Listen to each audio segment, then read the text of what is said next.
welcome to the Pivot Table hosted by the CDPA. We're very excited to have you here today. We're going to hear from some experienced leaders about how to build the right team to manage a customer-centric approach and put your customer data to work. We're going to dive into some details around where should this team sit in the organization, what kind of people you need, and what lessons you've learned along the way. But before we get started, just a few housekeeping items. Today's discussion is being recorded and will be available and shared with you in a few days. All attendees are on mute for today's discussion. There is a Q&A box at the bottom right of your screen if you do have questions. We may not get to them live, but we'll always follow up with you. The pivot table format is a 20-minute discussion between friends and colleagues. So just grab a cup of coffee and enjoy the conversation. Just really quick, I want to introduce our two participants today. The first we have is Lynn Hemans she's the Vice President of Consumer Intelligence and Strategy at the Hershey Company. In her current role, she's responsible for enterprise strategy, M&A, SRGM, and consumer insights and intelligence. Her focus is to accelerate the growth of the company.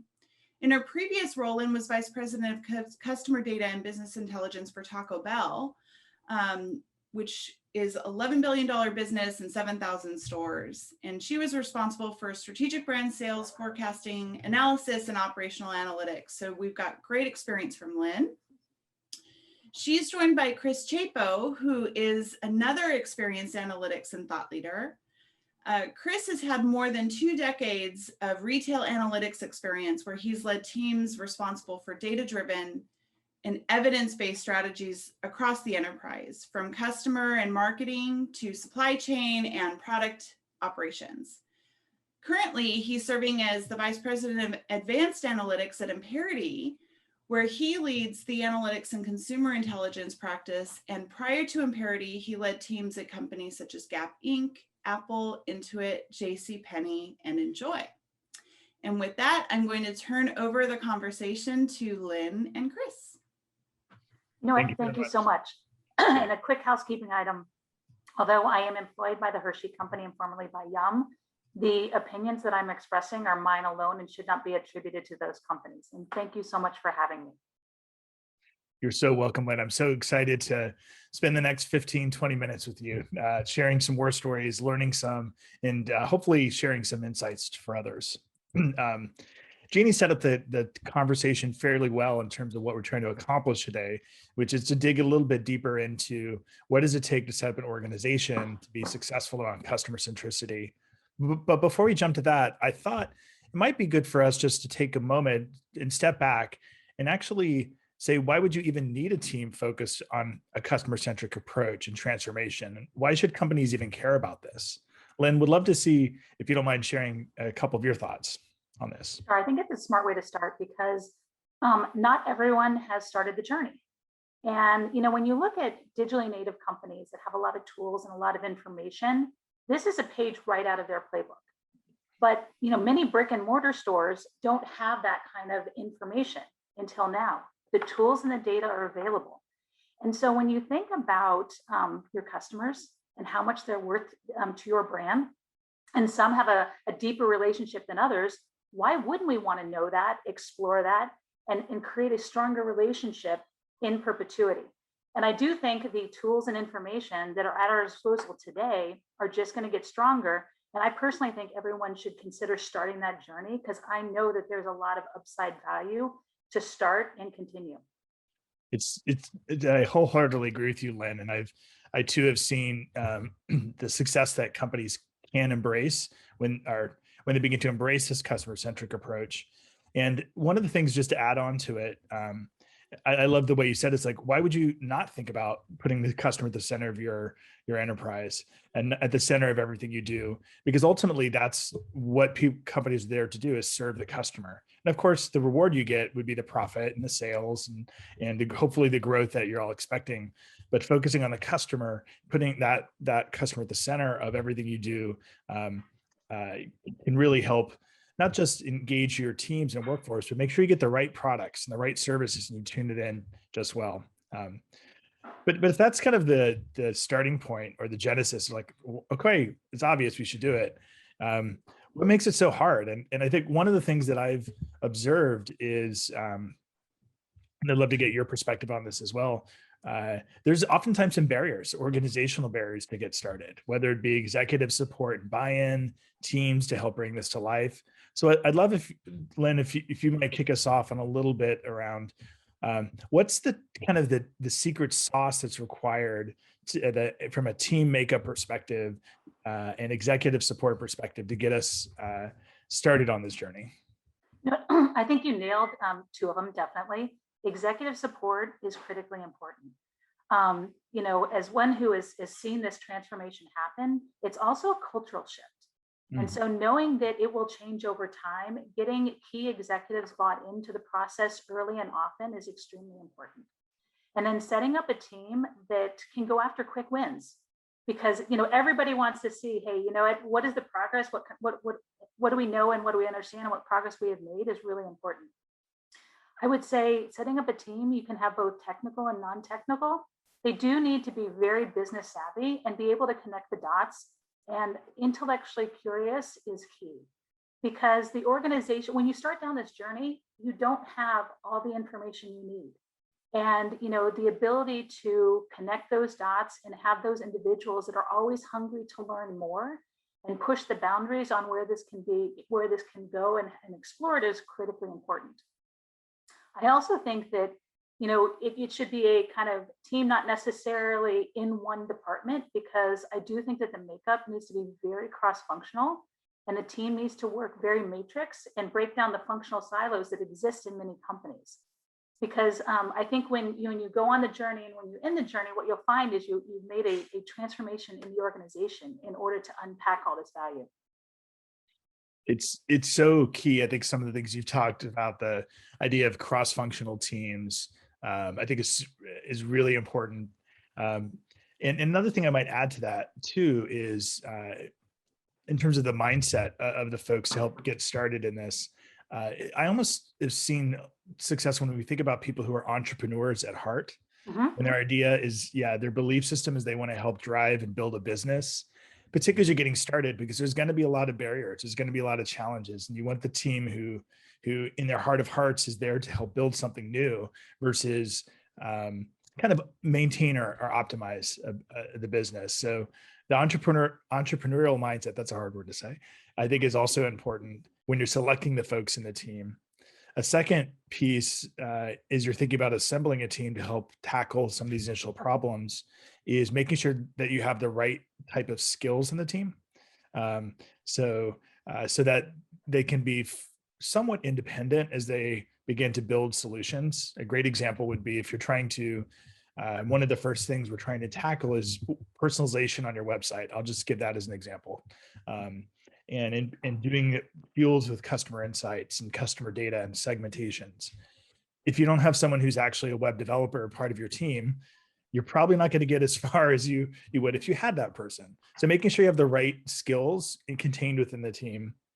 And then the third thing, and I'd love to get your perspective on this one as well, is for the team that you're going to put on some of these problems. I almost think of them as, sometimes Amazon calls them the 2 pizza teams, or these pods that may tackle things, is making sure that they can devote almost all of their time and effort to this work, as opposed to saying, I'm going to carve out 10% of my time and focus on it. Because as we're getting started, it does require that kind of focus. It requires the dedication and diligence, which may be really difficult when you're trying to fit this in between your 9 o'clock meeting and your 11:30 meeting, and you've got 30 emails and you've got an operation, existing operations to run. So to me, those are some of the 3 I would say additional considerations, but I would love to see if that resonates with you as well. Oh, absolutely. I wholeheartedly agree with those. And I do think it's critically important to have dedicated resources, because when it is a part of your job or a small piece of your job, I completely agree. The emails and the connections that you have in the organization that you have to make sure continue typically get prioritized over the new work. which you're kind of exploring new bounds, and that takes time, that takes think time. But I would also say too, is wiring what you're producing back into the organization is critically important, because the team cannot just, I think, set off by themselves, but I think bringing everyone along the organization, because there are going to be pieces of the organization that need to be even tightly wired in the long run, and working on that early and often, so there's very transparency to what's happening, I think is really important to making sure that that journey continues. It's such a really good piece of insight to share. I've seen examples in the past where teams, to your point, maybe we brought in a third party, maybe we brought in a consulting agency to tackle a chunk of work. They come in, they do the work, and maybe for a moment it has some success, and then they step back, and then it's not embedded in the operations, and so it never quite gains the momentum that we hope. So one of the things that I've seen some folks and some teams tackle, and when I've been able to apply this, I've seen some momentum is seeding some of those. If we are bringing others in from the outside, seeding them into a team that into one of those pods, and they're just a working member with others that are full employees. Another thing would be actually taking like pulling someone out who's a business owner or actually runs part of the business as part of the pod, so that they're always thinking, oh, here's how I'm going to connect it back in. But I'd love to see if you have any other tips and tricks on other ways to help make sure that systemically doesn't get into the into a not so good place. I'm sure you've probably got some examples. So, when you go along the journey, you're almost building an ecosystem that you want to continue over time. And so, I like that you brought up consultants and agencies, because I think that entire ecosystem needs to be like-minded. And, when you think about putting the consumer at the center, ultimately the organization will put the consumer in the center. But as I mentioned, all the ones that you partner with along the way, if they're not like-minded, you might not make as much progress as you'd like to, as quickly as you'd like to. I unfortunately have done this, have experienced that very situation more than once, and it's just a good reminder, I think, that the journey that we're going on, while there might be a team, we talk about this, maybe a team or a pod to get started, this is really around changing the landscape for the whole company, and making sure that there's both a language that's common across the company. So when I talk about, customer centricity and what our goals are, I understand it, you understand it, the leader of other teams understand it. But to your point, also the ecosystem partners, because they're the ones, oftentimes, some of your agencies, some of your whether they be creative agencies or digital agencies, they're the ones oftentimes who will take kind of the briefs and the ideas and execute them, and if you're not in sync with those teams as well, it can be challenging.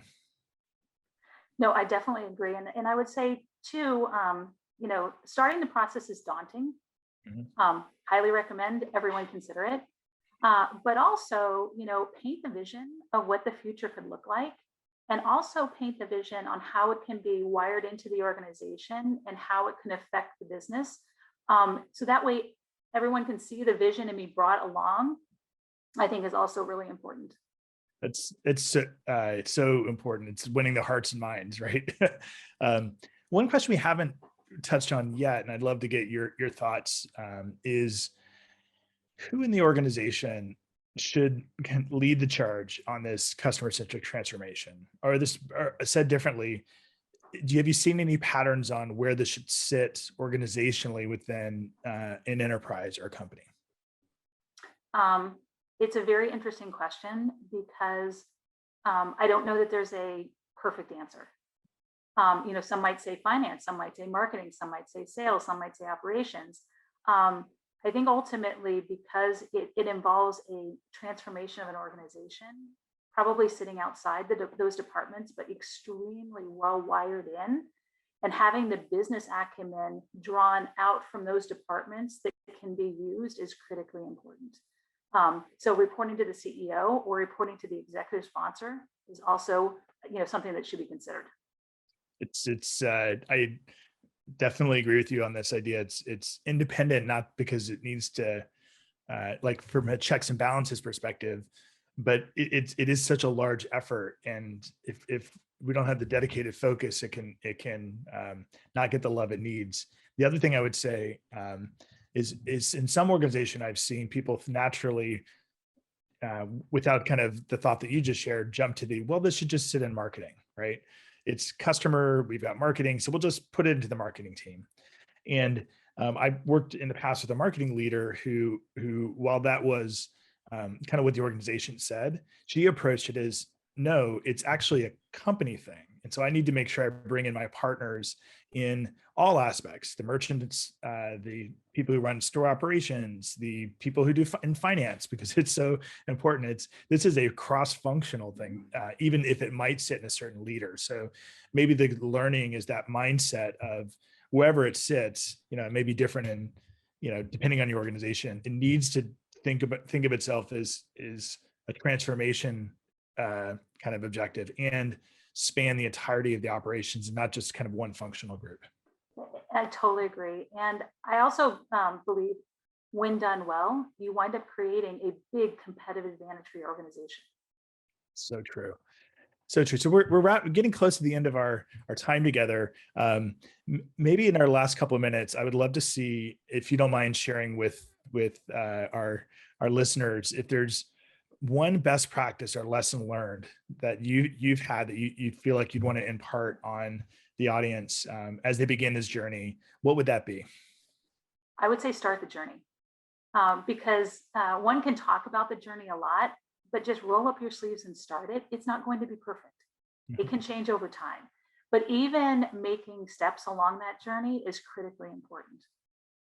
Yeah, I wholeheartely agree. It's like the first step is the hardest, so get going. The second thing I might add to that is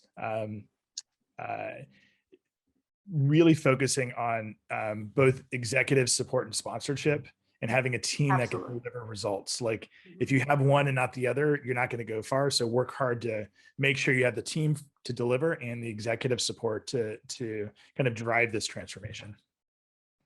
Absolutely agree. That's awesome. Well, we're just about out of time. I think I would love just maybe if Jeannie, if you don't mind helping us kind of wrap up with some of your learnings, key learnings from this, and what next steps may look like. So thank you so much, Lynn. Thank you. Really, really great conversation. Loved listening in. I think the 3 takeaways I got is you have to have executive sponsorship, you need dedicated cross-functional support, and you need to have that that buy-in and shared knowledge throughout the organization, including your partners, not just within the company. So really appreciate you both being here for another edition of the Pivot Table Talk, and we'll be doing these about every other month. So listen in for more insights, and thanks so much to Lynn and Chris for being here today. Thank you. Enjoy the rest of your day, everyone.